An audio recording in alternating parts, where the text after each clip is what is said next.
Kami memuji nama Yesus. Kami meninggikan nama Yesus di tempat ini.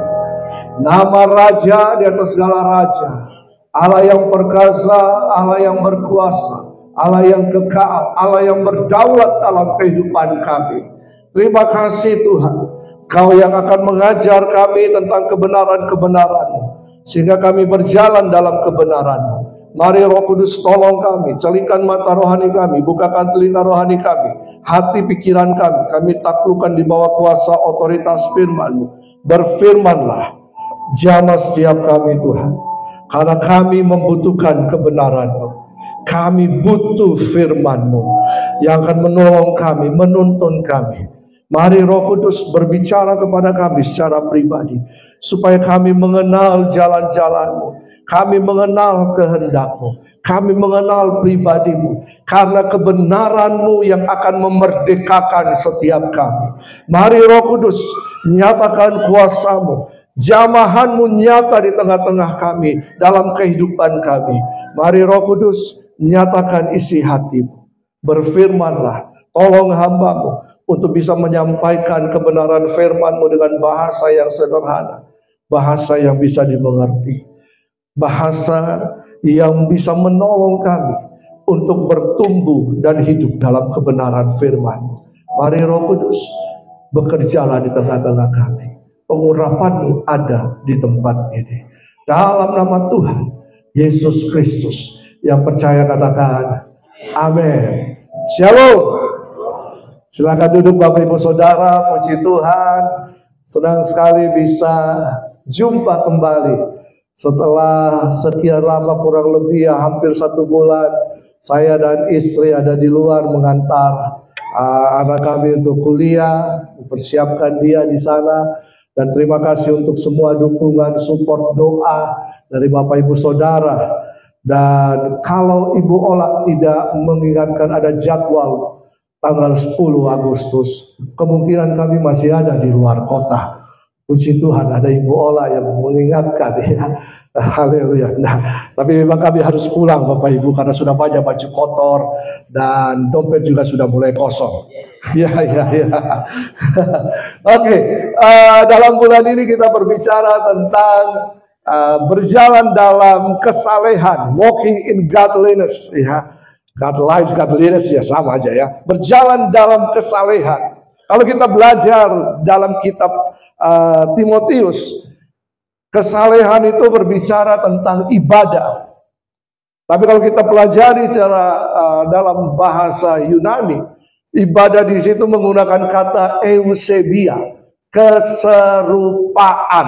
Ya, jadi kita berjalan dalam kesalehan untuk menjadi serupa dengan Kristus.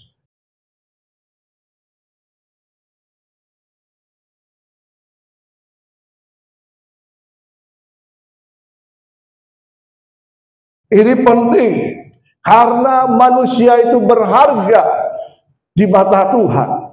Kita ini punya nilai-nilai yang tinggi, nilai yang mahal di mata Tuhan. Bahwa setiap saya, Bapak Ibu Saudara, sudah dipilih oleh Tuhan. Manusia sejak awal, Tuhan sudah menginvestasikan banyak hal dalam kehidupan manusia. Ketika Tuhan menciptakan manusia, Tuhan tidak menciptakan manusia hanya biasa-biasa saja. Tuhan menciptakan manusia dalam keserupaan dengan Dia. Ada gambar Allah dalam kehidupan manusia. Sehingga kalau orang lain mau melihat Allah, lihat manusia ciptaannya. Itu dia. Ya, Tuhan menciptakan kita dengan mulia. Bukan hanya itu, memang kita dari bahan yang tidak mulia. Bahan baku kita hina. Tapi Tuhan menciptakan kita dari kehinaan menjadi kemuliaan. Amin. Tuhan menciptakan kita dalam kemuliaan. Dia memberikan nafas kehidupan. Berarti Dia memberikan hidupnya kepada manusia.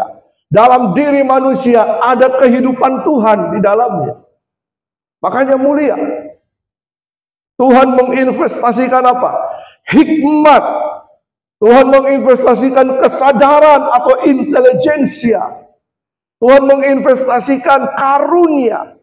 Tuhan menginvestasikan talenta, potensi dalam diri manusia. Makanya, waktu manusia jatuh dalam dosa, Tuhan tidak pernah meninggalkan manusia. Karena manusia begitu mulia. Ketika manusia jatuh dalam dosa, jatuh dari tujuan Tuhan. Manusia diciptakan dengan tujuan, amin. Keserupaan, dan dalam keserupaan kita diciptakan supaya kita bisa memerintah bersama dengan Dia. Ketahuilah bahwa saya, Bapak Ibu Saudara, adalah imam dan raja dari kerajaan Allah untuk bumi ini. Halo? Percaya nggak? Katakan kiri kanan, kamu imam dan raja. Mari kita berlaku sebagai imam dan raja. Mulia. Sehingga ketika manusia jatuh dalam dosa, jatuh dari tujuan Tuhan, maka Tuhan memberikan anaknya yang tunggal. Betapa berharganya manusia. Anaknya satu-satu, berarti Tuhan beranak. Bukan. Firman yang keluar dari Allah, menjelma, berinkarnasi, menjadi manusia. Kata keluar itu, itulah yang diartikan sebagai anak Allah. Karena keluar dari Allah. Satu-satunya mati di kayu salib. Supaya apa? Kita diselamatkan. Apa pengertian keselamatan? Keselamatan bukan ketika kita percaya Yesus, kita mati, kemudian masuk surga untuk selama-lamanya. Keselamatan berarti kita diambil, diangkat kembali untuk ditaruh pada posisi yang semula, pada tujuan yang semula. Itu keselamatan. Makanya dalam khotbah hari Minggu ini, dari tema berjalan dalam kesalehan, kita harus mendasari kehidupan kita bahwa untuk berjalan dalam kesalehan, di dalamnya ada kebenaran. Kebenaran yang harus kita ketahui, kebenaran yang harus kita pahami, supaya kita bisa berjalan dalam kebenaran, dan kebenaran ini memproses kehidupan kita untuk menjadi serupa dengan Kristus, dan itu adalah ibadah kita. Ibadah bukan hanya setiap minggu, ibadah itu ada di luar sana. Ibadah itu bukan hanya sekedar praise and worship. Ibadah itu ketika kita ada di marketplace, kita ada dalam kehidupan sehari-hari. Itulah yang membentuk kita untuk menjadi serupa dengan Kristus. Itulah bentuk pelayanan kita. Itulah bentuk penyembahan kita kepada Tuhan. Lewat apa? Lewat pekerjaan kita, lewat kehidupan kita, lewat relasi, di mana saja. Itulah ibadah yang sejati, itulah ibadah yang sesungguhnya. Amin. Tapi itu semua harus didasarkan oleh kebenaran. Kebenaran ini yang harus kita ketahui. Bahwa kebenaran yang kita ketahui, kebenaran yang kita alami, kebenaran yang kita pahami, inilah yang memerdekakan saya, Bapak, Ibu, Saudara. Amin. Nah, kita tadi, saya katakan tadi, kita mulia, tapi kita jatuh dalam dosa, kemudian Tuhan mengambil kita kembali, diselamatkan, ditaruh pada posisi yang semula. Untuk apa? Supaya kita berjalan dalam kebenaran untuk mencapai tujuan yang Tuhan telah tetapkan. Ini menjadi sangat penting bagi kita. Saleh, hidup saleh, bukan hanya terlihat kita pakai aksesoris, pakai salib besar, kalung, pakai anting-anting salib. Wah, orang Kristen saleh. Bawa Alkitab dulu-dulu, betul kan? Bawa Alkitab bukan yang kecil-kecil lagi, yang besar-besar supaya orang tahu. Wah, ya ke gereja bukan hanya pakai baju putih-putih. Ya, ada gereja putih-putih saja. Ya, bukan hanya itu. Ya, bukan orang tahu kita ke gereja, kita posting di Instagram, kita lagi Oh, dalam kebaktian, wah kita saleh. Ya, saleh di hari Minggu. Saleh basar di hari-hari berikutnya. Artinya kita membasarkan diri kita kepada dunia. Kita mengikuti tren dunia. Bukan demikian. Saleh di sini berarti kita diproses kepada keserupaan, dan ada dasar firman Tuhan, dasar kebenaran. Makanya kita harus berjalan dalam kebenaran. Coba kita lihat bersama. Efesus 5 ayat 8 sampai yang ke-10. Efesus 5 ayat 8 sampai 10. Kita baca sama-sama 1, 2, 3. Memang dahulu kamu adalah kegelapan, tetapi sekarang kamu adalah terang di dalam Tuhan. Sebab itu hiduplah sebagai anak-anak terang, karena terang hanya berbuahkan kebaikan dan keadilan dan kebenaran. Dan ujilah apa yang berkenan kepada Tuhan. Memang dahulu kamu adalah kegelapan dalam dosa. Kita menjadi warga kerajaan kegelapan. Tidak ada terang dalam kehidupan kita. Tapi karya Kristus, ketika kita berespon terhadap panggilan Kristus, apa yang telah Dia lakukan di kayu salib, kita berespon. Karena begitu besar kasih Allah akan dunia ini, sehingga diberikan anaknya yang tunggal, supaya barang siapa yang percaya kepadanya tidak binasa. Yang percaya kepadanya ini respon. Tidak binasa, melainkan hidup kekal selama-lamanya bersama Yesus Kristus Tuhan dalam kerajaan Allah. Di mana? Di bumi baru. Ya, nah, kita rock menganut doktrin kingdom, kerajaan. Kita percaya kita adalah warga kerajaan Allah. Makanya kita dipindahkan dari kerajaan kegelapan kepada terang kerajaan Allah, di mana Allah Yesus Kristus menjadi raja dalam kehidupan kita. Tapi dalam kerajaan Allah kita tidak hidup seenaknya. Ada aturan main. Itulah kebenaran.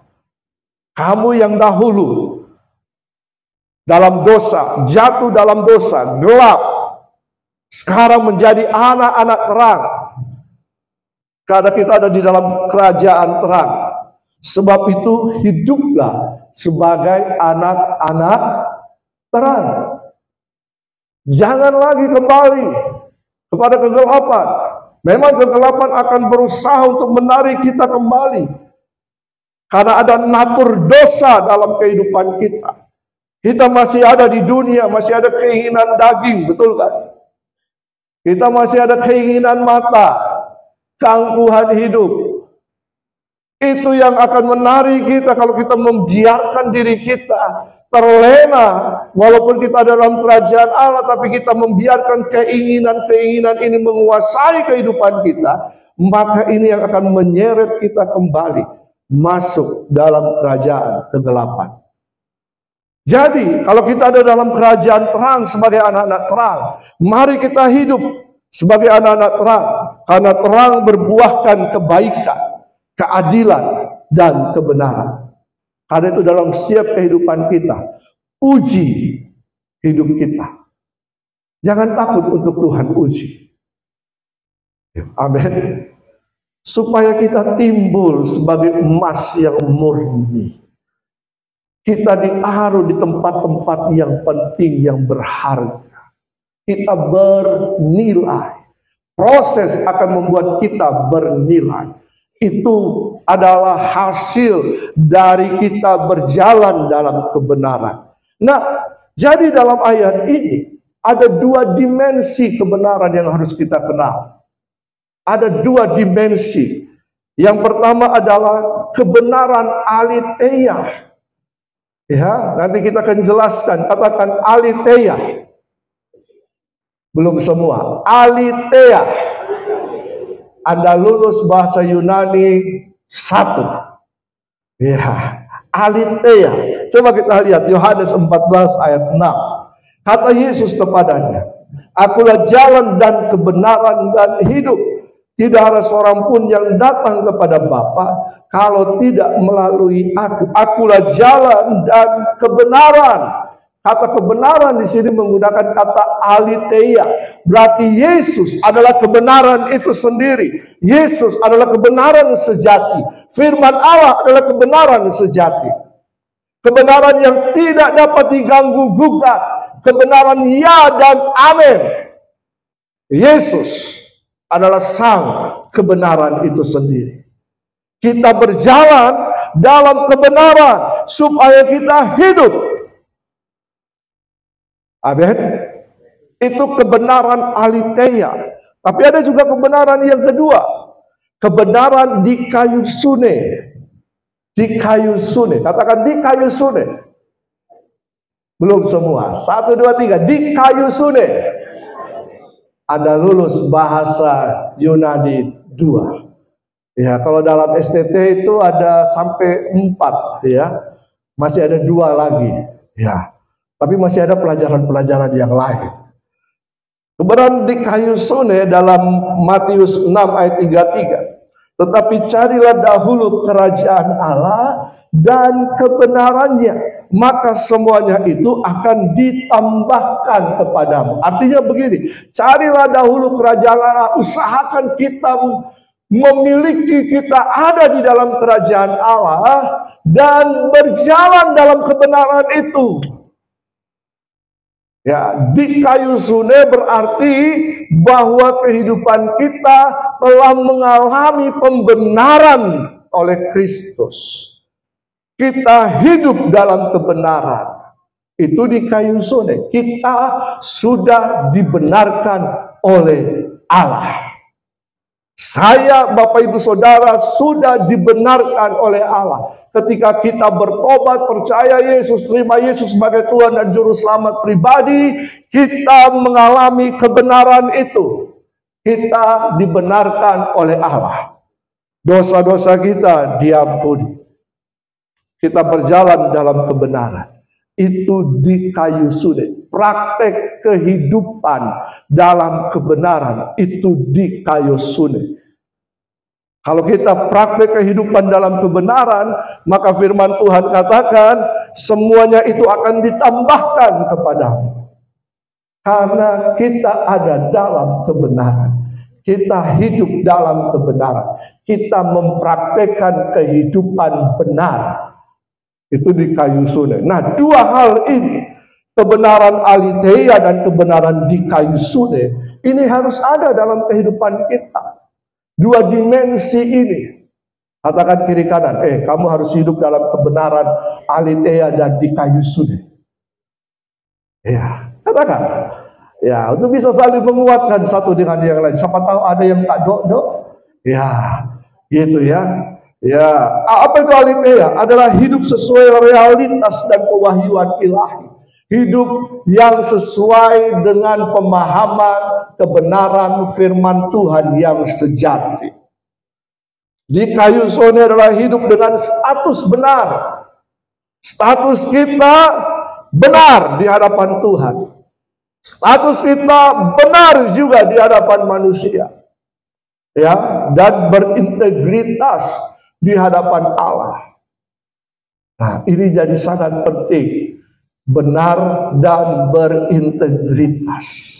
Dari mana kita bisa benar dan berintegritas? Kalau kita memahami kebenaran. Kita mengalami kebenaran itu sendiri. Kita mempraktekkan kebenaran. Maka kita hidup dalam kebenaran dan integritas. Oke. Kalau begitu, coba kita lihat. Untuk berjalan dalam kebenaran, maka yang pertama, kita harus mengenal kebenaran aletheia. Kebenaran yang sejati. Kebenaran yang sesungguhnya. Kita baca tadi Yohanes 14 ayat 6. Akulah jalan, kebenaran, dan hidup. Dan tidak ada seorang sampai kepada Bapa kalau tidak melalui aku. Berarti kita harus mengenal sang kebenaran itu. Siapakah sang kebenaran itu? Yesus Kristus Tuhan. Dia Raja di atas segala raja. Dia bukan hanya sekedar juru selamat, tapi dia adalah Kristus dan Tuhan. Kalau kita baca Lukas pasal yang kedua, kita memang orang Kristen khotbah tentang juru selamat. Tapi banyak juga yang mengatakan bahwa dia juga juru selamat. Tapi juru selamat kita dikatakan, dunia bersukacitalah sebab hari ini telah lahir bagimu juru selamat, yaitu. Ada kata yaitu. Siapa juru selamat kita? Kristus dan Tuhan. Jadi Alkitab menyatakan kebenaran yang sejati yang bisa menyelamatkan kita hanya ada di dalam Yesus Kristus Tuhan. Dia Raja, dia penguasa, dia Tuhan atas kehidupan kita. Kita harus kenal Yesus. Jangan sampai orang bertanya, siapa Yesus? Kurang tahu saya. Siapa itu Tuhan? Pak Pendeta bilang, Jadi jangan mengenal hanya lewat kata orang. Kenali kebenaran karena kita bersekutu dengan kebenaran itu. Amin. Tritunggal, apa itu Tritunggal? Berarti kita punya Tuhan 3. Apa itu baptisan? Apa itu lahir baru? Orang percaya, jangan sampai gara-gara kita tidak mengetahui doktrin kekristenan, akhirnya kita meragukan iman Kristen kita. Iman Kristen sekarang banyak diserang.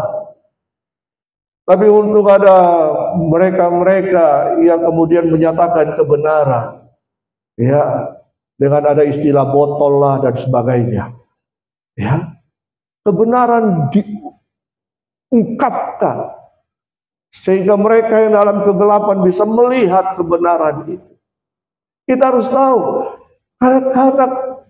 karena iman Kristen yang tidak kuat, orang yang berpindah jadi pengikut yang lain, dia sebenarnya tidak punya iman, tidak punya dasar kebenaran, tidak tahu kebenaran, makanya gampang ada angin tersapu, ditawari jabatan dan sebagainya, gampang saja beralih. Di luar Kristus tidak ada keselamatan. Oh, tidak ada yang amin.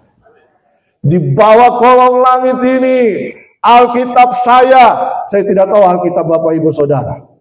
Alkitab saya menyatakan tidak ada nama lain yang dapat menyelamatkan selain nama Yesus Kristus Tuhan. Ini valid, ini sah, ini tak terbantahkan. Kebenaran ini yang harus kita hidupi.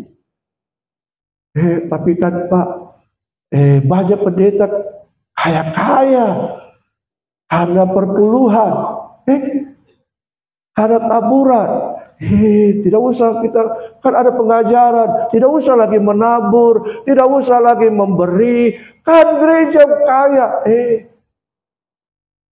Tidak pernah dihapus dalam Alkitab. Selama langit dan bumi masih ada, tidak akan pernah berhenti musim menabur dan menuai. Ini kebenaran. Tapi yang di luar-luar sana berusaha untuk menggoncangkan kita. Sebenarnya itu semua bukan untuk kebaikan, bukan untuk gereja kaya, tapi sebenarnya untuk kebaikan saya, Bapak Ibu Saudara. Orang yang tidak menabur tidak akan menuai. Betul apa betul? Iya kan? Jadi prinsip-prinsip kebenaran ini berusaha dunia hapuskan. Dan banyak orang percaya terseret di dalamnya. Sehingga apa yang terjadi? Kekalahan demi kekalahan. Bukan kemenangan demi kemenangan. Kita harus mengalami kebenaran yang sejati. Kita harus memahami, mengerti kebenaran yang sejati, kebenaran aletheia ini. Makanya orang Kristen jangan berhenti untuk belajar kebenaran. Jangan berhenti baca Alkitab. Jangan berhenti untuk merenungkan firman Tuhan siang dan malam. Ini dasar kita. Kalau dasar kita tidak kuat, kita gampang diombang-ambingkan. Kita gampang dibawa untuk tidak percaya, meragukan firman Tuhan. Padahal validitas firman Tuhan, invibilitas firman Tuhan, ketidakbersalahan Alkitab. Alkitab itu sudah dipalsukan. Mana aslinya? Kau punya bukti kah bahwa Alkitab dipalsukan? Memang Alkitab ditulis dalam bahasa Yunani, bahasa Ibrani, ada Aramik sedikit. Lalu diterjemahkan. Ya, penerjemahan ini kan sesuai dengan kosakata bahasa yang ada. Alkitab itu ditulis manusia. Memang benar. Tapi sejarah membuktikan ribuan kopi, ribuan manuskrip. Nanti tanya Kohali Ceita. Nanti dibawa ke Qumran, dibawa kemana untuk membuktikan invibilitas Alkitab kita. Ketidakbersalahan Alkitab kita. Jangan meragukan Alkitab, firman Tuhan. Jangan ragu terhadap Yesus Kristus Tuhan. Kita harus mendasari kehidupan kita dalam kebenaran ini. Orang yang lahir baru adalah orang yang hidup dalam kebenaran, mengalami terobosan kebenaran, dicerahkan oleh kebenaran. Itulah hidup baru. Amin. Hidup baru saya kira bukan hanya baptis. Dibaptis dalam nama Bapa, Putra dan Roh Kudus. Mati bersama Kristus. Untuk pendetanya sadar, dia sudah lama dibawa. Ya, bangkit bersama Kristus. Kenapa lama-lama disuruhkan? Karena banyak dosanya katanya. Bukan itu, karena banyak orang dibaptis untuk kawin, menikah, betul kan? Tidak sungguh-sungguh bertobat. Tapi pertobatan yang sejati ketika dia berjumpa dengan kebenaran.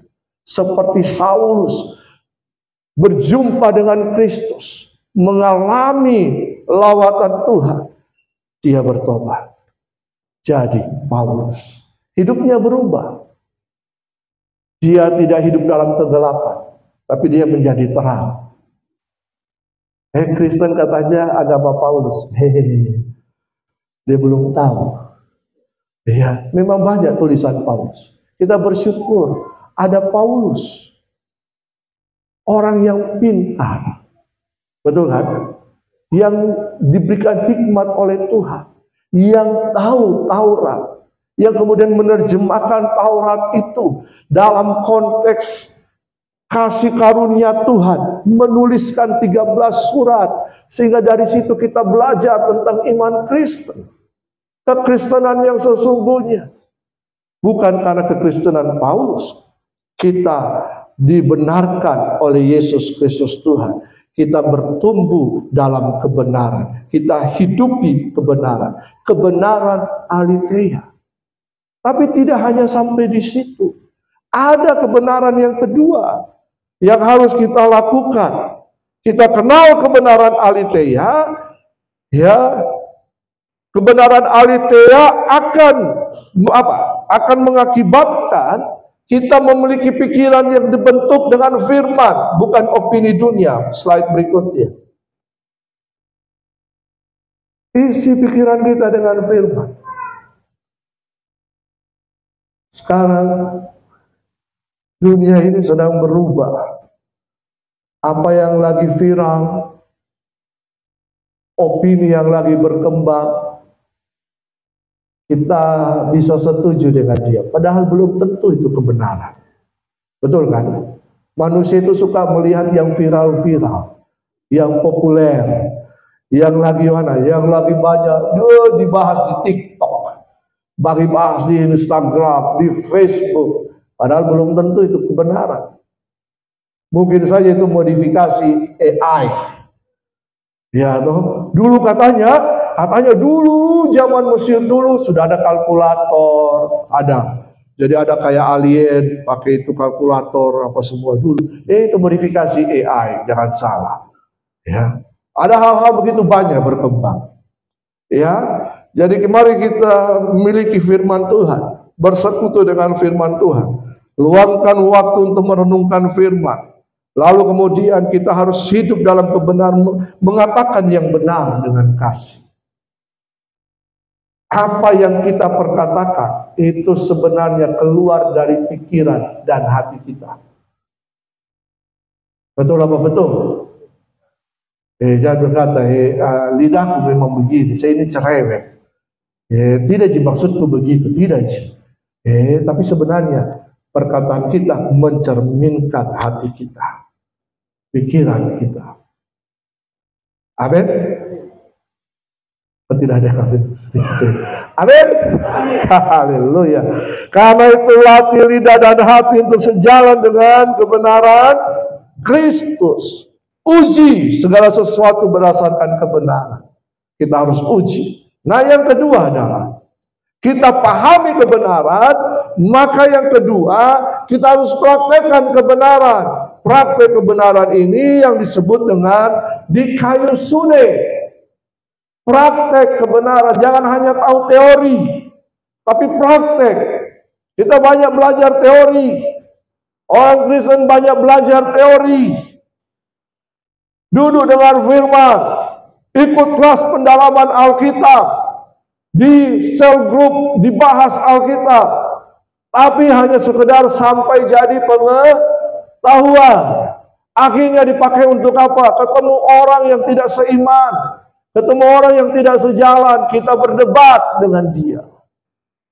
Berusaha untuk menang, kita jadi ahli-ahli Taurat. Hati-hati. Karena itu ibarat tubuh, jangan hanya makan terus tanpa adanya pengeluaran. Bahaya. Jangan hanya kasih penuh ini tanpa dipraktekkan. Kita bersyukur gereja kita banyak pengajaran. Gembala kita Pak Jonathan Patiasira seorang pengajar yang baik. Ya, tapi tidak cukup di situ. Ini kita harus sampai kepada kebenaran dikayusune. Ya, dikayusune adalah status benar yang diberikan Allah dan harus dinyatakan dalam perilaku. Kebenaran dikayusune mencakup keadilan, integritas dan kesetiaan pada standar Allah. Kita harus hidup pada standar Allah, apa yang dikatakan oleh Alkitab. Dosa menurunkan standar, tapi keselamatan menaikkan kembali standar hidup kita. Kita bernilai. Hidup dalam dikayusune berarti apa? Tidak kompromi dalam hal moral dan etika. Tidak main-main. Makanya firman Tuhan katakan ya jika ya, tidak jika tidak. Ya. Moral etika tergantung budaya. Ada suku-suku yang mengizinkan kalau maharnya mahal maka bisa diculik anaknya atau ditiduri dulu supaya bisa dikawinkan. Apakah ini sesuai kebenaran? Tidak. Sampai kemarin ada saat kita makan dicerita ya, ada orang yang datang dari Jakarta masuk ke suku itu, lalu dia lagi datang ke satu rumah, dia taruh sendalnya di luar. Sendalnya ini lumayan bermerek dan mahal ya. Lalu kemudian ketika dia keluar tidak ada sendalnya. Gimana sendalku ini? Terus akhirnya ibu ini tidak tahu bagaimana diajak ke satu persekutuan doa, dan waktu lagi makan dia lihat ibu yang dia kenal itu pakai sendalnya dan tidak merasa bersalah. Oh, dia lihat dalam hati dia bergumul, haruskah saya bertanya? Dia berdoa, dia bergumul, akhirnya dia bilang, sudah saya tanya, Bu, itu ya ini sendalnya ibu, saya ambil karena saya suka. Kan ibu bisa beli lagi. Ini standar kebenaran atau standar pencuri? Berarti budaya itu sudah melekat dan masuk dalam gereja dan dianggap sebagai kebenaran. Ini standar moral, standar etika. Tiap kebudayaan berbeda satu dengan yang lain. Makanya tidak ada standar dalam moral dan etika. Amin. Tapi kita punya standar nilai kerajaan, kebenaran firman Tuhan. Amin. Itu standar yang berlaku untuk semua orang percaya. Yang harus kita hidupi, yang harus kita kerjakan, yang harus kita jalani. Ya. Nah, karena itu cari kehidupan kita biar kita menjadi berkat. Hidup berjalan mempraktekkan kebenaran karena saya, Bapak Ibu Saudara, sudah dibenarkan. Karena itu hiduplah dalam kebenaran. Karena itu praktekkanlah kebenaran-kebenaran yang kita ketahui. Karena kebenaran-kebenaran yang kita ketahui itu yang akan memerdekakan kita. Bukan menghambat perjalanan kita.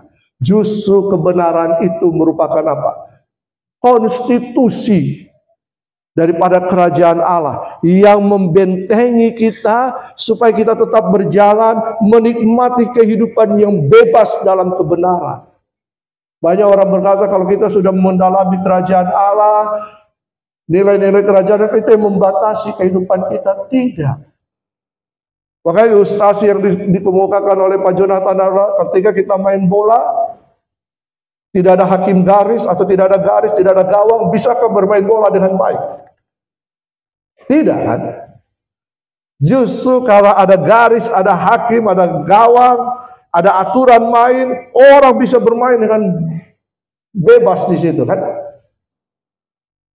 Begitulah kerajaan Allah. Nah, yang ketiga, kita kenal aletheia. Kita pahami, kita mengerjakan di kayu sulit. Tapi biasa manusia itu, orang-orang sana bilang, itu panas-panas tai ayam, mohon maaf. Tahu kan? Tahu istilah itu? Ya, itu istilah dari timur itu. Ya, nah, biasanya berapi-api, tapi kemudian tidak lama sisa asapnya. Semangat di awal, cinta mula-mula, tapi lama-lama didorong-dorong. Kayak lagu dulu-dulu, si jago mogok, namanya ku berikan. Mobil yang mogok yang harus didorong dulu. Ya, itu manusia. Itu banyak orang Kristen seperti itu. Semangat melayani, ketika ada tantangan masalah, itu namanya tidak konsisten. Orang sini bilang tidak konsisten. Ya, tahu? Tidak konsisten. Makanya yang ketiga, kita tahu kebenaran, kita hidup dalam kebenaran, konsisten untuk melakukannya. Ya, nanti baca, hidup sebagai anak-anak terang, lakukan kebenaran dalam terang. Kebenaran bukan hanya untuk diketahui sesaat, tapi dijalani seumur hidup. Hidup benar harus menghasilkan buah. Saudara tahu kebenaran. Saudara mengalami kebenaran. Tapi kalau kebenaran tidak dipraktekkan, tidak dijalani, sampaikah kita pada tujuan keserupaan dengan Kristus? Halo? Tidak. Kita menjalani kebenaran, kita hidupi kebenaran. Kalau kita tidak konsisten, berhenti di tengah jalan, sampaikah kita pada tujuan? Ibaratnya seorang pelari dalam lari maraton. Lari. Ada yang kajili-jili, dia lari cepat-cepat. Sudah duluan. Baru 1-2 kilometer. Sudah kosong. Ya, kan? Ada yang pelan-pelan. Tapi pasti. Konsisten. Sampai tujuan. Ada yang di tengah jalan berhenti. Sampai tidak pada tujuan. Paulus mengatakan, aku berlari-lari. Aku tinggalkan semua yang di belakang. Aku berlari-lari pada tujuan. Supaya sampai pada garis finish. Mendapatkan hadiah. Mendapatkan mahkota kehidupan. Harus konsisten. Konsisten ini sangat perlu. Berjalan dalam kebenaran berarti konsisten untuk hidup dalam terang. Bahkan saat berada di tengah kegelapan. Slide berikutnya. Kita ada di dalam dunia. Dunia ini itu secara de jure sudah dikalahkan, tapi de facto-nya masih tetap dikuasai oleh iblis. Kegelapan merajalela. Kita ada di dalam dunia. Dalam doa Yesus berkata kepada Bapa, jangan ambil mereka dari dunia, tapi peliharalah mereka, lindungi mereka. Lindungi. Kita ada di dalam dunia untuk apa? Kita ada dalam kegelapan untuk menerangi kegelapan itu. Saya, Bapak Ibu Saudara, dipanggil untuk tahu kebenaran. Mendasarkan kehidupan kita dalam kebenaran aletheia. Supaya kita melakukan kebenaran di kayu sune. Dalam dunia yang penuh kegelapan ini. Hidup sebagai anak-anak terang. Ya, menolak kompromi. Walau ada tekanan, ada banyak tawaran supaya kita meninggalkan iman kita. Tawaran perjodohan. Tidak laku-laku, mohon maaf. Tapi karena ada si M itu kaya, ya lamar kita, tapi syaratnya harus pindah keyakinan. Ya, karena di Kristen tidak ada yang sen-sen lah, SSB, ya saya tinggalkan saja. Kan tidak masalah. Kamu akan dapat jabatan tinggi, asal tinggalkan Yesus. Kalau tidak, dalam pekerjaan kita ditekan atasan yang beda keyakinan. Itu sering terjadi, betul kan? Dalam kehidupan kita. Tapi orang yang konsisten, yang bertahan sampai akhir, dialah yang akan meraih kemenangan, upah kekal itu. Kehidupan kekal bersama Yesus. Nah, kita harus persembahkan hidup kita sebagai saksi. Karena itu kita harus miliki komunitas rohani. Ya, yang akan menolong kita, yang akan menguatkan kita. Karena hidup kita ini seperti kita sedang berjalan. Kita pindah ke satu kota misalnya. Kita pergi ke satu kota. Kita tidak tahu jalan di kota itu. Tapi kita punya apa? GPS. Kita punya Google Maps. Bapak Ibu tahu Google Maps? Siapa di sini yang suka pakai Google Maps? Iya. Google Maps itu akan menolong kita, betul kan? Tahu kalau kita mau menuju ke satu tempat, kita bawa kendaraan, kita tidak tahu jalan, kita buka Google Maps. Google Maps akan menolong kita, memberikan kita arah, jalur yang tepat untuk bisa sampai di sana. Tapi kalau hanya sekedar buka Google Maps, kita tahu petanya, kita tahu jalan, oh lewat sini, lewat sini, lewat sini. Tapi kita tidak bergerak. Bisakah kita sampai pada tujuan? Tidak kan? Itu sama saja kita tahu di aletheia, tapi kita tidak di kayu sune.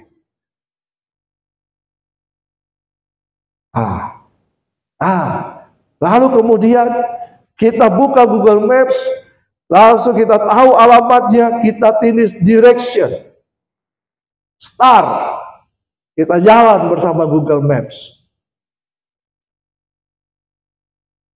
Google Maps ini tidak selamanya mengarahkan kita ke jalur besar, kan?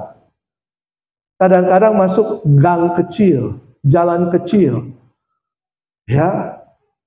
Dan kadang-kadang kita juga, Google Maps itu akan selalu memberikan panduan, 200 meter belok kiri. Tapi kita bisa salah lihat Google Maps-nya. Ternyata sebelum 200 meter ada jalan lagi belok. Kita kira itu jalannya. Kita lewat di situ. Apa yang terjadi? Ya kalau misalnya arahnya mungkin masih sama dan Google Maps merasa bahwa itu arahnya baik, dia akan teruskan, tapi waktunya akan semakin lambat. Atau kalau tidak, dia yang marahin kita. Belok, putar, putar, putar, putar. Dan Pak Arnold bilang karena suruh selama-lama diputar, dia tanya, saya tidak mengerti arah yang kau kehendaki. Google Maps dia tanya begitu. Tapi kalau kita putar, itu namanya bertobat kembali ke jalan yang benar. Roh Kudus akan menolong kita.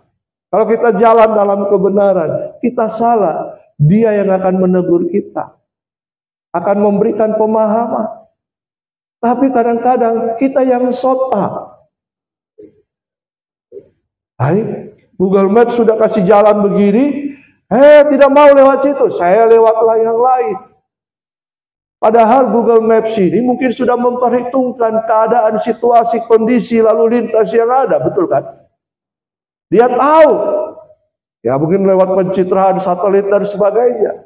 Kita yang sotak, kita merasa bahwa kebenaran kita itulah yang benar, kebenaran manusia, kebenaran dunia. Akhirnya kita ambil jalan yang lain, sama seperti saya.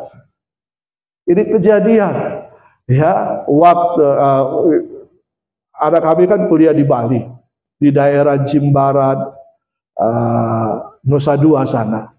Kalau daerah situ Bapak Ibu minta tolong saya untuk tunjukkan, saya tahu. Apalagi kalau Bapak Ibu ajak saya untuk ke sana, saya bisa antar dengan tiket free. Ya, maksudnya tiket saya dibayarkan begitu.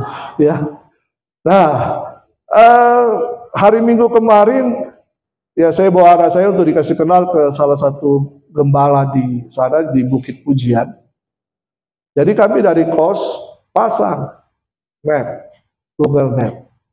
Jalan terus, main jalan itu masuk jalan, muter-muter naik gunung, turun gunung. Memang di sini jalannya, tapi ya karena kita taat saja, ikuti apa yang Google Maps. Sampailah kita di Bukit Pujian, di sana di Pecatu itu. Selesai ibadah, pulang, saya sotak. Nah, kembali lagi, tapi saya tidak belok seperti yang ditunjukkan Google Maps. Saya belok kanan, masuk, tidak, terus saja. Google Maps bilang belok kiri 200 meter, saya terus. Dia bilang U-turn, U-turn, terus saja, terus U-turn. Saya kepala batu, ya toh, U-turn, U-turn. Saya uji lagi, saya uji. Kalau dia bilang terus U-turn, berarti saya harus U-turn. Kenapa? Karena memang di sana itu ujungnya itu Uluwatu, pantai, tidak ada lagi jalan. Yang ada laut masuk di situ. Akhirnya saya sadar, saya bertobat, saya kembali. Nah, tapi ini dia, saya mulai menganalisa di pikiran saya. Kadang-kadang kita menganalisa kebenaran, kita tidak yakin. Padahal kebenaran itu ya dan amin. Analisa lagi. Kalau saya belok kanan, saya akan kembali lagi ke jalan yang muter-muter. Yang naik turun gunung, jalan sempit. Ya, kalau saya terus, kemungkinan oke. Saya coba, saya terus lewatin Bukit Pujian, terus ke arah Uluwatu. Oh, jalan Uluwatu. Ini kan jalan biasa ini. Tapi ternyata, kenapa Google Maps tidak mengarahkan saya ke sana? Karena itu macet. Tapi saya keras kepala. Saya tetap jalani walaupun macet. Akhirnya banyak waktu yang dihabiskan. Kemacetan. Biaya bensin, mobil semakin boros, betul kan? Karena tidak mau mengikuti aturan atau jalan kebenaran itu. Seringkali dalam kehidupan kita juga seperti itu. Kita tidak mau masuk mengikuti kehendak Tuhan. Memang kadang-kadang kita dibawa ke jalan yang sempit. Rasa-rasanya tidak ada penghuninya di situ. Ya memang kalau daerah sana itu, kalau masuk jalan-jalan kecil, itu kiri kanan pohon banyak. Ya tapi ada satu villa. Tapi jalannya kecil. Kalau bertemu dengan kendaraan yang lain, bisa saja kalau tidak hati-hati bergesekan. Ya kan? Kita maunya jalan yang baik. Tapi jalan yang baik bisa menyesatkan kita. Jalan yang baik bisa membuat kita lama sampai pada tujuan. Ya. Karena itu, biar kita berjalan dalam kebenaran. Kita tahu kebenaran, praktek kebenaran. Memang akan banyak tantangan yang terjadi. Akan ada masalah. Belum lagi sana kalau kita sudah jalan begitu, mereka potong sana, potong sini. Sama dengan orang Makassar. Ya tahu. Ya karena tidak kasih jalan kita, potong sana, kita marah. Ya saya suka koro-koroan kalau di mobil, tapi koro-koroan sendiri. Ya saya koro-koroan sama Google Maps, saya koro-koroan sampai istri anak saya bilang, ada papi ini. Ya memang itu masih kelemahan saya akui. Ya kalau ada orang potong, orang kasih macam, saya marah sendiri. Ya saya tidak buka jendela, tapi kadang-kadang satu kali saya harus buka jendela. Oh Tuhan ampuni saya. Ya, kita kepala batu, tidak taat pada kebenaran. Kita sebenarnya ini botol sebenarnya. Kalau kita tidak jalan dalam kebenaran, salah sendiri. Akhirnya salahkan Google Maps, kita salahkan Tuhan. Kenapa kita tidak sampai pada tujuan? Padahal kita sendiri yang kepala batu. Kita sendiri yang botol. Katakan kiri kanan, jangan kau botol ya. Ya kau kepala batu, ikuti kebenaran, jalani kebenaran. Kau akan melihat, walaupun ada tantangan, jalan sempit sekalipun, kau akan sampai pada tujuan, tepat pada waktunya. Kau akan meraih kemenangan. Ada proses, jalan sempit itulah proses kita. Untuk Tuhan bersihkan kita, kikis kita, untuk menjadi serupa dengan gambaran anaknya. Itulah tujuan kita. Amin. Jadi karena itu, kalau ada masalah, persoalan, bersyukur. Kenapa kita suka sakit? Hati yang gembira adalah obat yang manjur. Makanan bisa membuat kita sehat, makanan bisa membuat kita sakit. Kalau kita makan dengan koro-koroan, keluh kesah, bisa bikin sakit. Walaupun apa saja makanan kita, kalau kita makan dengan hati yang gembira, bersyukur, sehat kita. Karena itu firman Tuhan. Betul kan? Jadi apa saja kita harus jalani dengan hati yang gembira, bersyukur. Bersyukur untuk masalah, bersyukur untuk tantangan, bersyukur untuk persoalan, bersyukur untuk dompet yang kosong. Ya, bersyukur untuk semuanya. Ya, kalau kita jalani dengan hati yang gembira, syukur, kita akan meraih kemenangan demi kemenangan. Amin.